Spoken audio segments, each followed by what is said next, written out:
Ok, on va parler des moments où on a un peu paniqué et où on s'est dit, oups, il va falloir que je mette vite un truc ou que je fasse genre tout va bien pour que ce moment passe le plus vite possible. Ouais. J'ai paniqué et j'ai pas géré. 1, 2, 3, 4. Vous écoutez Un peu gênante. Un podcast de Lucie Et Camille. On vous balance nos anecdotes plutôt intimes et gênantes. Parce que vous aussi, vous en vivez. J'ai paniqué dans le sens la panique. Pas j'ai paniqué, j'ai pas fait l'amour. Ok, donc une fois où j'ai paniqué, c'était ma dernière session d'examen. Je voulais absolument réussir tous mes examens pour ne pas les repasser en août. Et j'avais un examen avec un professeur qui allait également être mon maître de stage 3 mois plus tard. Rédacteur en chef d'un magazine pour lequel j'allais travailler. Alors voilà, examen oral, je suis seule face à lui. Il me donne un article à lire sur le traitement médiatique qui avait été fait par les médias de Molenbeek après les attentats. J'ai terminé de le lire et je l'ai beaucoup aimé parce que, voilà, X raisons. Et il me dit, ma question c'est à quel média cet article aurait pu être proposé? Et je dis, par exemple, à votre magazine. Il me dit, justement, on l'a reçu, mais on a décidé de ne pas le publier. Tu peux me dire pourquoi? Et alors là, je vois vraiment pas la réponse. Et donc je dis, mais je comprends pas parce que pour moi, cet article, il rentre parfaitement dans votre ligne éditoriale, c'est votre ton et tout ça. Je vois vraiment pas pourquoi vous l'avez pas publié. Donc là, il me regarde un peu embêté. Il me dit, dommage que t'aies pas su répondre à la question. Et je me suis dit, merde, c'était l'unique question de l'examen. Genre, je viens de la foirer. Ouais. Ça sent la seconde 16. Ça sent la seconde 16. Je peux pas rater cet examen. Je panique un petit peu. Et là, il me dit, j'ai quand même donné la réponse, c'est parce que cet article, en fait, a été écrit par un journaliste français, qui s'adresse à un public belge. Le problème, c'est qu'il s'adresse à ce public belge comme s'il parlait à des Français.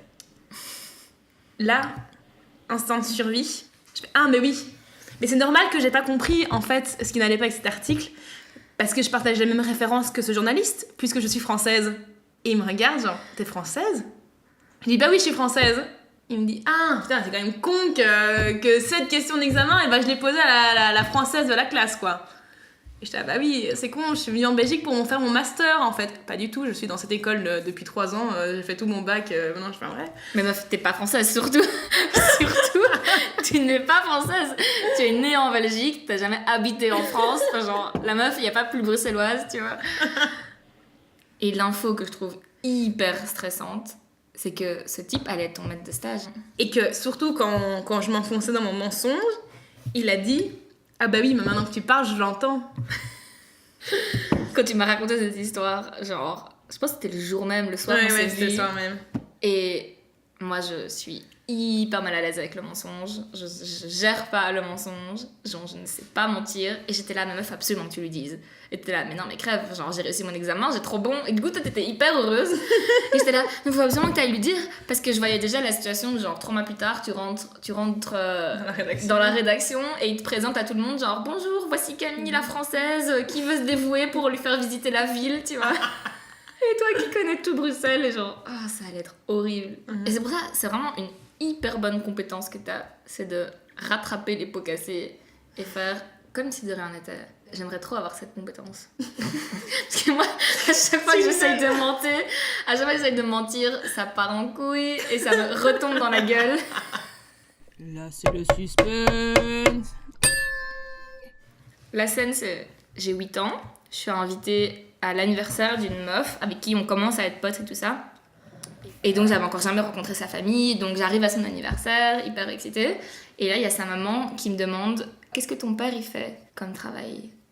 Et moi, je savais pas ce que mon père faisait. Et donc, mon père, il bosse dans les ressources humaines. Mais je savais pas ce que ça voulait dire, je savais pas ce que c'était, enfin, ça me parlait pas, genre, j'avais même pas retenu ce qu'il faisait. Donc, j'ai paniqué et j'ai dit « Mon père est clown !» Et la meuf, elle fait « Ah bon, mais quel métier surprenant !» Et puis j'étais là « Oui, alors parfois, il rentre du travail, il a encore un peu du maquillage. » Et aussi, c'est très drôle de voir dans l'entrée toutes nos chaussures avec ces chaussures qui sont vraiment énormes. À la fin de l'anniversaire, ma mère vient me rechercher.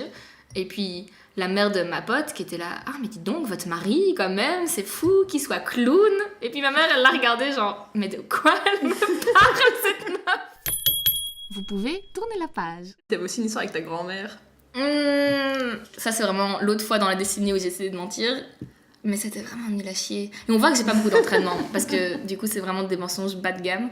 Donc je suis en secondaire et on devait faire signer un mot par nos parents pour que le lendemain on puisse rentrer plus tôt des cours, tu vois. Comme une bourrine, j'avais oublié de faire signer ce mot par mes parents. Mais comme une meuf très honnête que je suis, je vais voir mon éducatrice et je dis, écoutez madame, je peux quand même rentrer chez moi, mais j'ai oublié de faire signer le mot par ma mère et du coup je peux pas rentrer. Elle fait, bah si t'as pas fait signer ton mot, tu restes ici, tu vois. Je suis là, non. Et puis après je suis allée voir mes potes, elle s'est dit, vas-y on va faker une signature. Du coup elles font une bête signature. Et elle dit, maintenant va voir l'éducatrice. Du coup j'étais voir l'éducatrice à qui 2 secondes avant j'avais dit coucou, ma maman n'a pas signé. Et j'ai dit, salut, en fait j'avais oublié mais ma grand-mère a signé. Déjà la grand-mère ça sonne jamais vrai. Je sais pas pourquoi j'ai choisi grand-mère. C'est l'air grand. Enfin bon, bref. Et elle m'a regardée, elle a fait, mais t'as cru? Et genre, je me suis fait engueuler, genre, arrête de mentir et arrête de frauder. Et j'ai commencé à chialer comme une grosse victime. Et j'ai pas pu sortir. Mais c'est vraiment des interludes où je pensais pas besoin de parler. Je pense que Camille, elle a vécu un truc, genre, vraiment malaisant. Genre, vraiment, genre, digne de Bridget Jones, quoi. Il y a quelques mois, il faisait très chaud à Bruxelles. J'étais avec des amis dans le centre. Une de ses amies travaille chez Coco Donuts, qui est un magasin qui vend donc des donuts, mais des donuts mais XXL quoi, avec bien beaucoup de glaçage. J'en mangeais un au chocolat. Il me reste quelques traces de chocolat au coin de la bouche. Peu, ça suffit pour avoir l'air d'être une gamine qui vient de fêter son 8e anniversaire, quoi. Et elle me dit genre, ah ben il y a encore des donuts, tu vas en ramener chez toi? Et je dis bah bien sûr. Sauf que on avait juste un mouchoir qu'on devait diviser entre nous. Donc j'avais un quart de mouchoir que j'avais mis dans la paume de ma main sur lequel j'avais empilé 3 donuts. Mais des gros quoi. Et je me dis bon bah je vais vite filer chez moi. Et de toute façon je vais croiser personne. Je marche.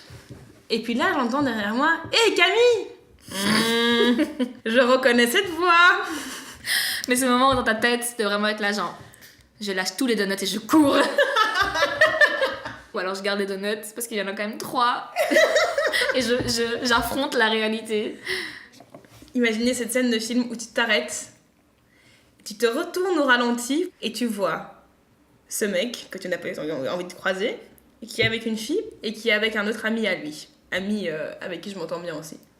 Et là, je me retrouve face à ces 3 témoins de ma honte et mon esprit sort de mon corps, quoi. Je me dis, mais je voudrais être n'importe où plutôt qu'en face d'eux avec mon chocolat sur la gueule, mes donuts en main, ces 30 degrés qui me rendent toute suante. Et ben, j'explose de rire, mais un rire mais qui vient de si profond que je crache mais une pluie de postillons qui arrive sur mes donuts.